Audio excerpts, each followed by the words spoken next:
So before we get started finishing to talk about this Module 9, on last week's assignment, I posted about mold, and then I had some questions about mold. So the next time you come to class, so if you're a Monday person, on Monday, okay? So you only have a few days to get your mold. If you're a Wednesday person, you've got a week. You just need to bring some kind of mold sample. So a moldy strawberry, moldy bread, moldy cheese. You can go squash. Moldy squash works. Or you can bring a mushroom sample. Like if you go outside and you see a mushroom growing, you can bring that. Or the procedure in the book talks about going to a pond. If you want to go to a pond and get some water and hope for mold, that works too. Just any kind of mold. Okay? A lot of years I've had students go to the fridge, and if you're anything like my house, like you open a jar of something and it gets pushed to the back, and then you open it later and it might have some mold on top. That's another option. I've gotten some really gross mold samples in that way. Some kind of mold. Bring 1, bring 5. Bring 1 for yourself, 1 for a friend, just in case their house doesn't have mold, whatever. So bring a mold sample next time I see you. Okay? Okay, I think we're here on our notes, genetic variation. Is that right? Yes. What Roman numeral is that? 20. So, okay. Okay, so genetic variation. So this is how bacteria increase their genetic diversity. Because if they just do binary fission and the child is always identical to the parents, there's never any diversity. Okay, so this is also known as genetic recombination. Okay, and so there's different ways. The first way is conjugation. Okay, so in conjugation, 2 organisms kind of join together and they trade DNA.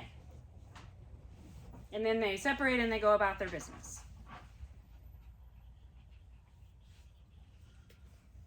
Okay, then there's transformation, which is a transfer of a DNA segment from a non-functional cell to a functional recipient. So like if a bacteria dies and the DNA is hanging out kind of in the extracellular space, and then a living bacteria takes it in, it now has taken in the DNA of a different one. Or transduction. Transduction is infection by a virus. This little green thing is the virus. Okay, and so DNA is transferred from one bacteria to this virus, and then the virus leaves and goes and infects another bacteria, carrying the DNA from the first one. Okay? So those are the 3 ways. I think there was probably a lot more details about this in your book. These are the details we need to know. Okay, bacteria in nature. They're not all bad. What's a bad bacteria called? Pathogen. So they're not all pathogens. Decomposers break stuff down and return carbon to the atmosphere. Okay, so that word decomposers reminds me about Joshua's question.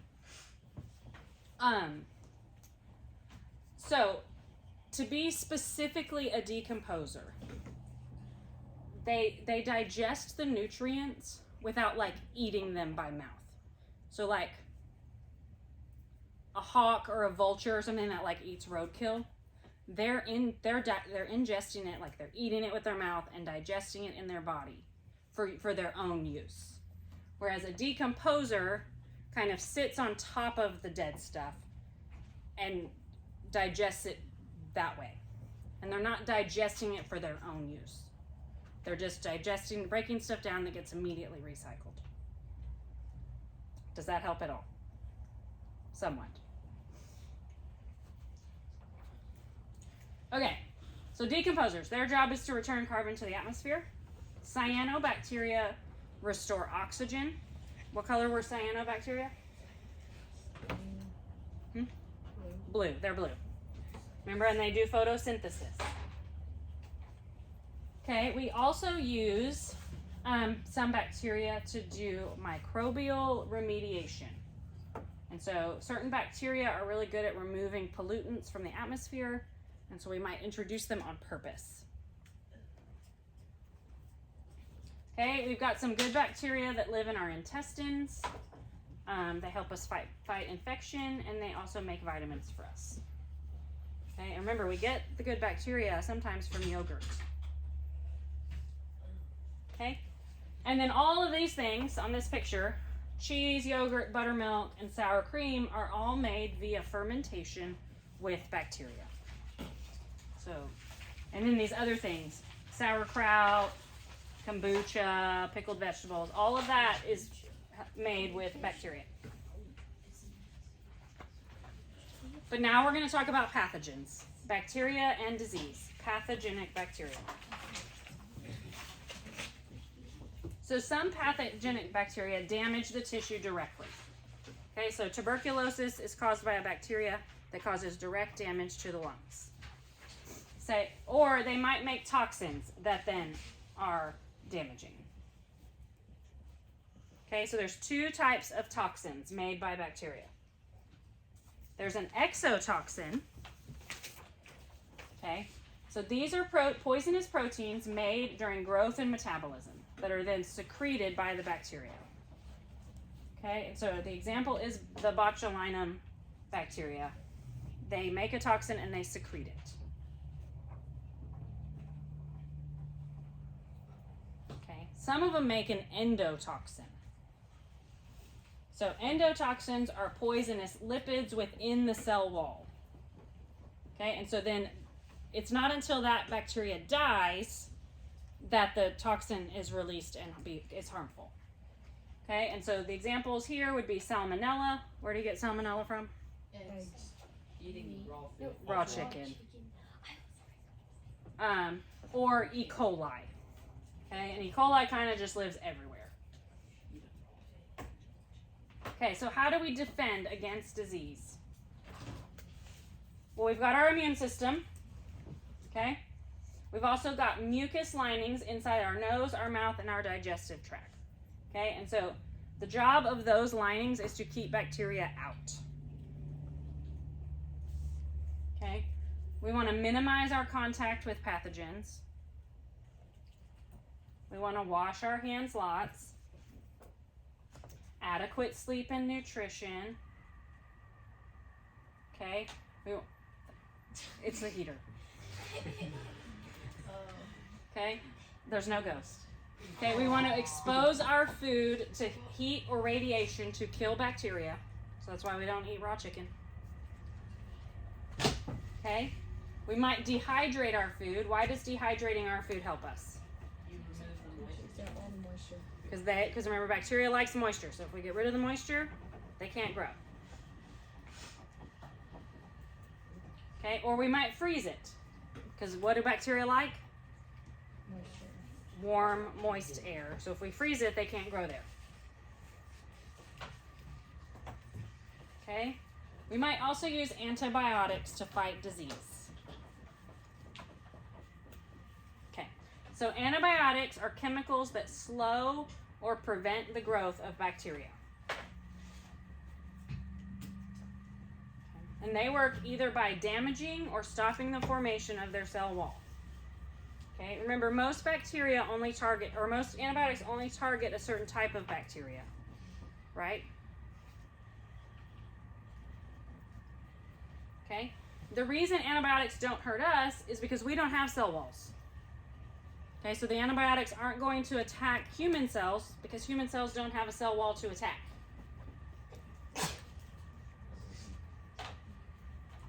Okay. And then the overuse of antibiotics can lead to resistance. Okay, so an antibiotic that's worked forever and ever against something, those bacteria will start to mutate, and then those won't work anymore.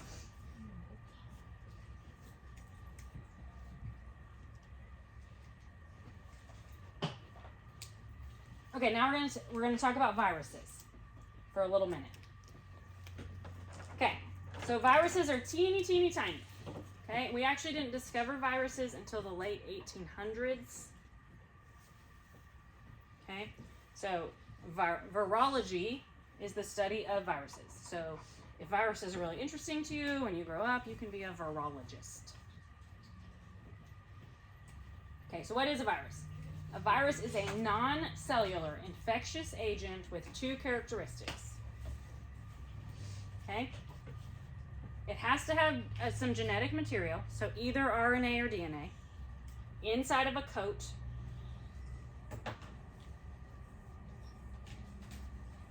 Okay, and it cannot reproduce on its own. It has to live inside of a living cell in order to reproduce. Okay, so viruses are actually non-living. Okay, because they don't meet the reproduction criteria. Okay, because if a virus is alone, it's not reproducing. It can't reproduce by itself, so it's non-living. Okay, so I already told you why. Okay, it can't reproduce. Okay, so viruses are really diverse. Okay, but one that they mostly have in common is that they have a capsid that encloses the nucleic acid inside. Okay, but this is all different shapes that a virus could be.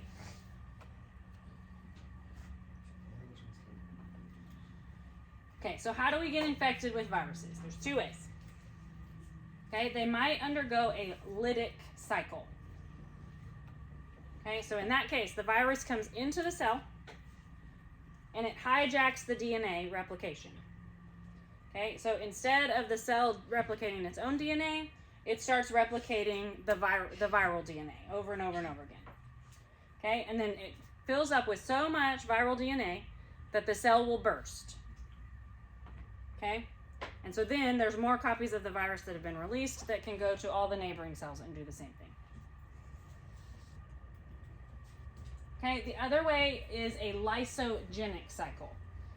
So in this way, the virus comes in and inserts itself into the DNA of the cell. And so then as the cell replicates its DNA, the viral DNA gets replicated with it. Okay? So an example is the chickenpox virus. Okay? It is replicated using a lysogenic cycle.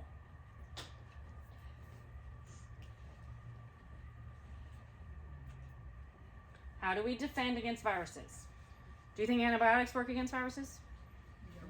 No, because they don't have a cell wall. Okay?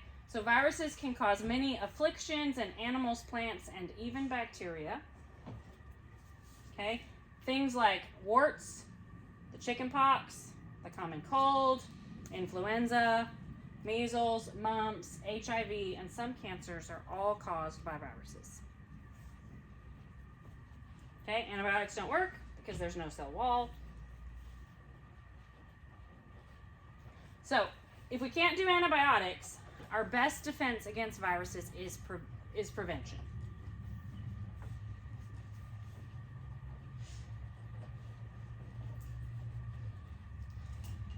Okay, and so if we do get exposed to a virus, our immune system is going to fight it off with phagocytic white blood cells.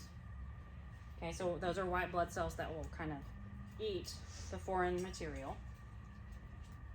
Okay, and then another defense against viruses are vaccines. Okay, so vaccines are designed to cause your own cells to produce antibodies that will fight a virus. Okay, so vaccines are made either using a weakened version of a virus or an inactive version. Okay, and then you get your vaccine. And so then that stimulates your body to kind of have the cells needed to fight the virus again if you get exposed later. Okay? Okay? Some viruses mutate too rapidly for a vaccine to even work. Okay? So examples would be the HIV virus and the common cold. Okay? The common cold virus mutates so rapidly that a vaccine is never going to work. Okay? Some vaccines you just get once and it's good forever. Like the chickenpox vaccine, like you'll get one, like I think it's a series of 2, but then you don't have to get it again later. But think about like the flu vaccine. If you get the flu shot, you get one every year, right? Okay, it's because the flu virus changes a little bit each year. Okay. Okay. All right, that's the end of Module 9. So now we're going to transition to Module 10.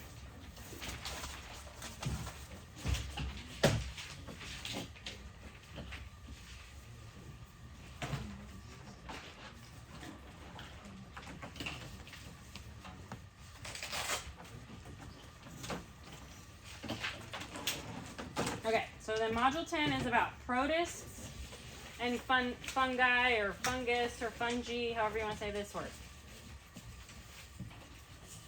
Okay, so first thing we're going to talk about this week is protists. Okay. So protists are eukaryotes that don't fit into other kingdoms. Tell me again, what does it mean to be a eukaryote? Have membrane-bound Membrane-bound organelles. Okay, so these guys have a wide range of functions and shapes. So here's like some samples. Like they all look pretty different, right? Okay, so general characteristics of the protists. They have the typical eukaryotic cell structure, which includes, okay, it's not underlined, but you're going to write these.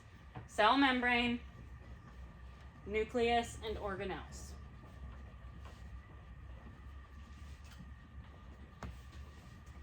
Okay, and then most of these guys are unicellular. So they're going to live, they just have one cell.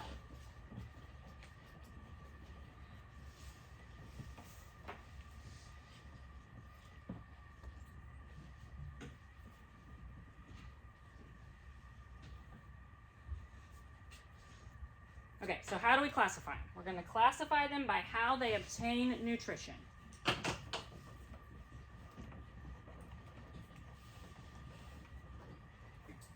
Okay, so we're going to have a group that's called protozoans. And these guys are animal-like in that they're heterotrophic. So what does it mean to be heterotrophic?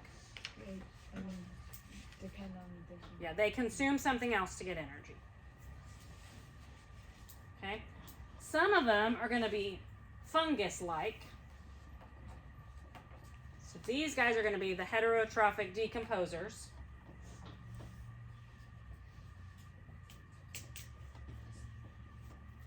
And then there are some that are algae-like. Okay? And so these are photosynthetic protists. Okay, so they're autotrophs.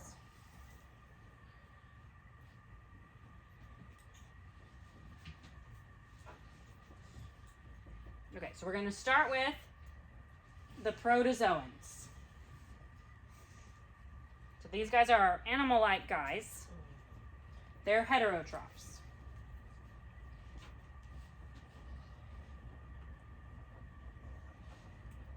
Okay, they all have some kind of motility.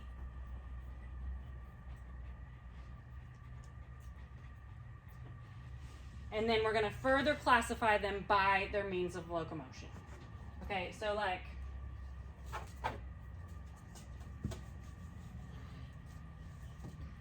so we like have our protists, and then we have our three kinds. Okay, and then there's going to be more kinds of this by locomotion. Okay, so there's going to be the sarcodines,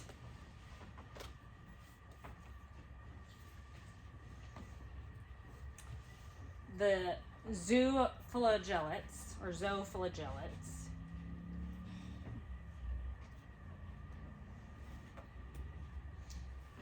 the ciliates, and the sporozoans.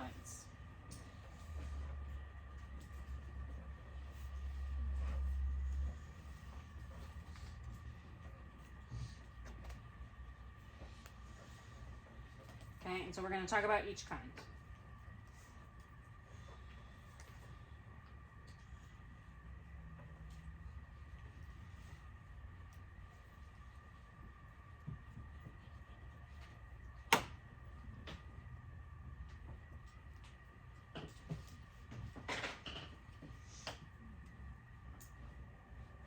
Okay, so we're going to start with the sarcodines. Okay, so this is the sarcodine. So these are our protozoans with pseudopodia. Okay, so podia means foot. So they have like a fake foot that helps them move. Okay, so their plasma membrane is super flexible and it lets them change shape. Okay, and so what they do is they send out these pseudopods. Okay, And either they'll use those to wrap up some food to digest it, or they'll send out this pseudopod, and then the rest of their body will follow it. And so then they'll stretch out again and then follow. Kind of like a worm.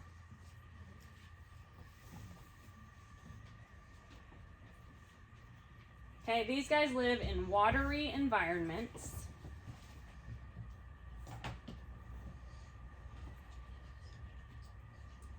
Okay, and they reproduce asexually. So they reproduce like bacteria does. They replicate their DNA, they divide, then there's 2 of them. Okay? So the special thing about these guys is they have the pseudopods. Okay, then there's these guys. The zooflagellates.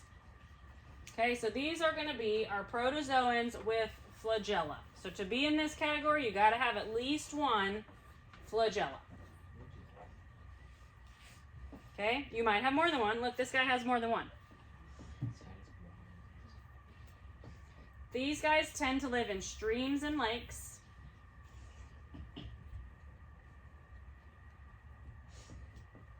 Okay, they absorb their food via phagocytosis. And then some of these are parasitic. Okay. The trypanosoma is a parasitic zooflagellate that you would pick up in a lake or a stream. If this guy looks kind of scary to me, this one. Would you be able to see it though? No, it's little. So So it just, you know, you might be swimming in a lake and you swallow some water and then Wait, so I could actually swallow that thing? they're little, they're tiny. So they'd be living in the water and then you've got a parasite. All right, the next one is the ciliates. So these are our protozoans with cilia. So remember, cilia is the little short hairs around the edges.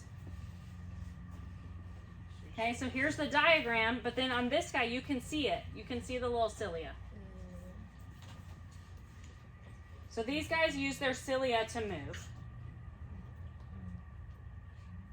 Okay, these guys tend to be larger, and they are found in fresh water,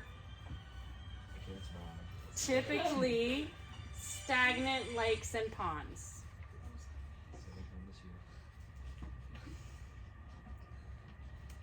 Okay, and these guys have a regular nucleus. What lives in the regular nucleus? Usually. The DNA. They also have a macronucleus. Okay, and so the macronucleus controls their metabolism.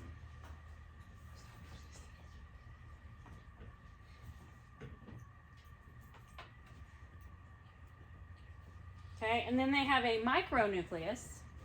So here's their macronucleus. Macro means large, micro means small. Okay, micronucleus is where that's where their reproduction is controlled.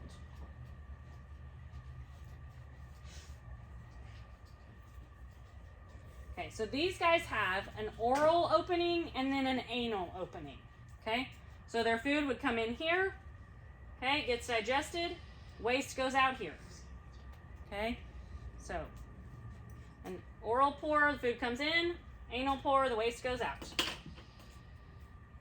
Okay, and these guys reproduce mostly by asexual reproduction, so binary fission, and occasionally conjugation. So occasionally they'll join with another one, they'll trade DNA, and then they'll separate.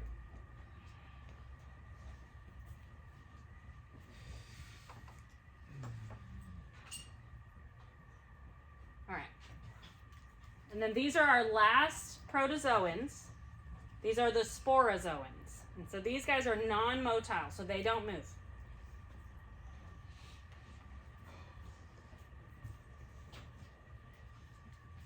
All of these guys are parasitic, okay? Because if they can't move, they need to live in a host to get nutrients. Like they're not going out and being able to get what they need. So what they do is they form spores, okay? So which is a reproductive cell with a hard protective coating. And so they can release those spores, and then those will be picked up by another host. Okay? So an example of a sporozoan is Plasmodium. Okay? Plasmodium is the organism that causes malaria. Okay, and malaria is carried within mosquitoes, yes. In the book, the example was with the mosquitoes that pass through humans, and then another mosquito bites it to carry it. But how does it get in the first mosquito? I think that might be like a chicken and egg question. I was just thinking. That's what I don't know when the first ever Plasmodium got into the mosquito. Maybe he was born in the mosquito. I'll look it up for you. Okay, next week, answer to Lachlan's question. Okay, but yes, so the Plasmodium lives within a mosquito. The mosquito bites a human, releases it into the human gets malaria. And then later, a healthy mosquito might come bite that human, and so now he's picked it up again to carry it off somewhere else.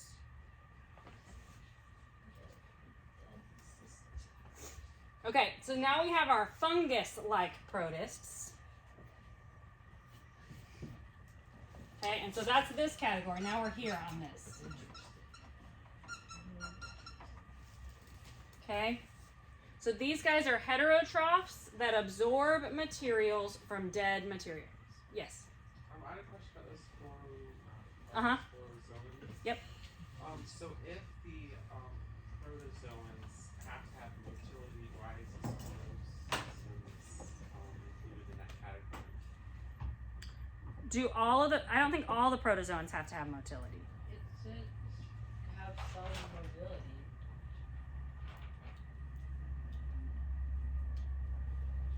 That they all, is that what the book said, that they all have it?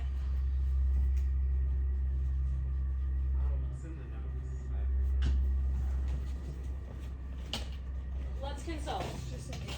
It says at number 3, protozoans are heterotroph with some motility, classified by locomotion.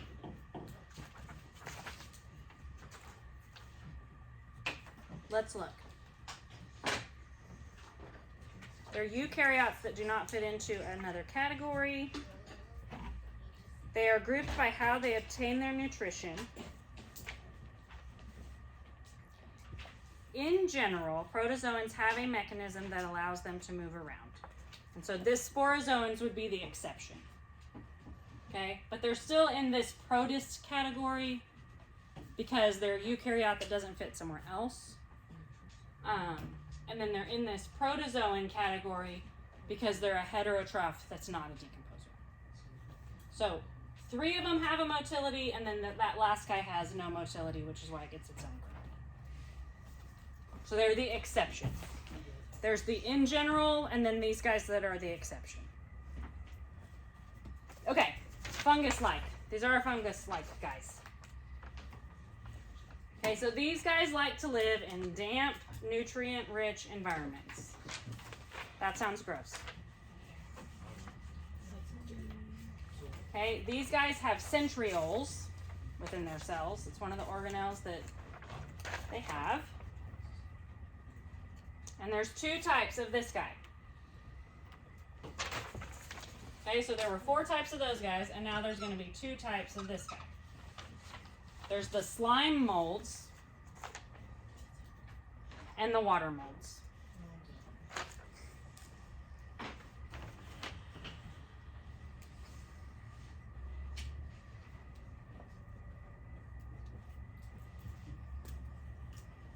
Okay, so we're going to start with slime molds.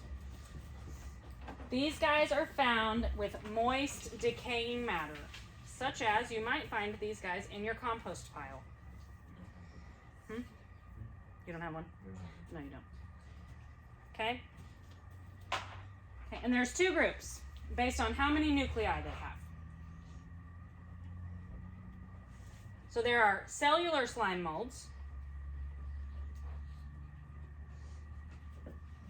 and then there's acellular slime molds.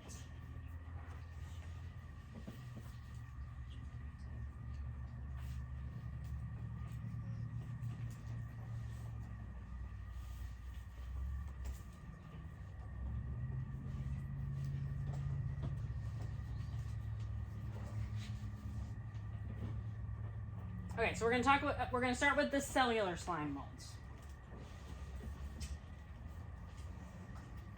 Okay, so these guys spend most of their life as free living individual cells. Okay? But if their food supply runs out, they send out like a chemical signal, and then all the cells will come together to form a slug-like colony.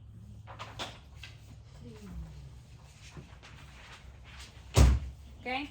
And so then let's say they're in their slug-like colony and still no food comes available to them. Then they will send out fruiting bodies. That's what's happening here. It's sending out these fruiting bodies that will be picked up by the wind, and carried off and dropped off somewhere else where hopefully it can encounter some food. How is it are the fruiting bodies like their whole own cell? Yeah, it'll have the DNA within it to become a new organism when it gets to where it's going.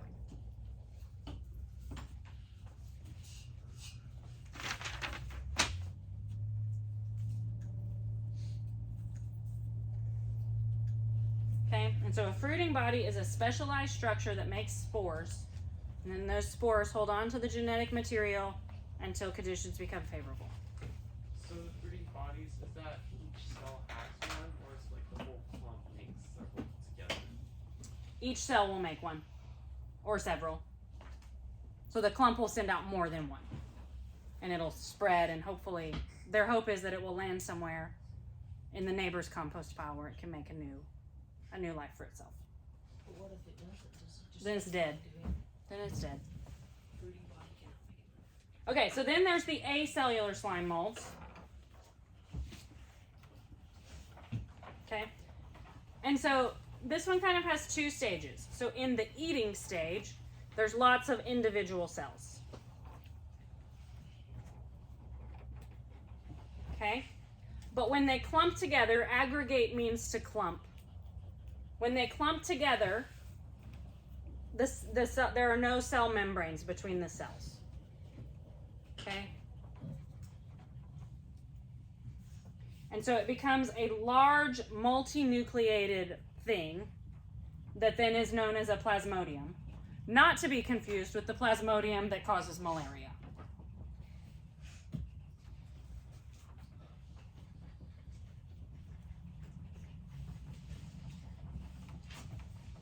Okay?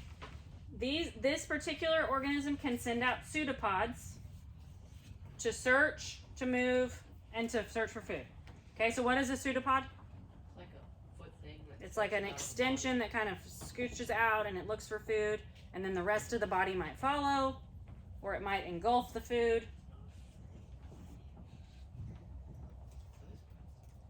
Okay? And then again, if food or water is not found, it can release fruiting bodies, just like the other guys. So both types of slime molds can do a fruiting body.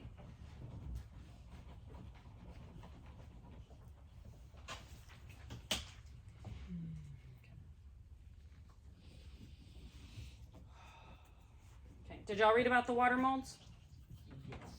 Yes? Does it infect potatoes? Okay. Okay, so water molds. Okay, so these guys decompose plants and dead animals in fresh water. So lakes, streams, ponds, that kind of stuff. Okay, they exist as individual cells, but instead of forming like a slug-like mass, okay, they can fuse together and form thread-like filaments called hyphae. So if you can see in this picture, this like thread-like stuff are the hyphae.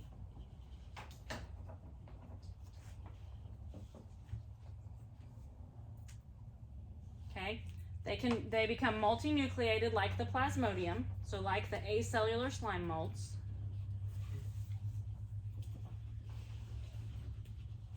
They can undergo both asexual and sexual reproduction.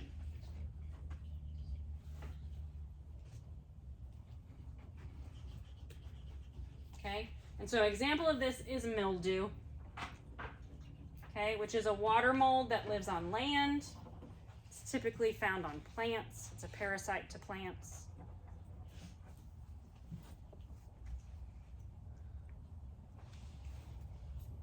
Okay, did you read about these guys? I don't think so. Lainey says yes. And I think it stopped right then. You think it stopped right then? Right before. I read it, but I'm not sure if we were supposed to. No, Okay. That was on new. I think we started it and never finished. Okay, we're gonna pause here. We're gonna pause here with the plant-like protists. I hope I don't regret that. Okay, so we're gonna pause here. Okay, and we're gonna do a lab. Okay, if you're watching this video, you're not here today, you're just gonna miss this lab.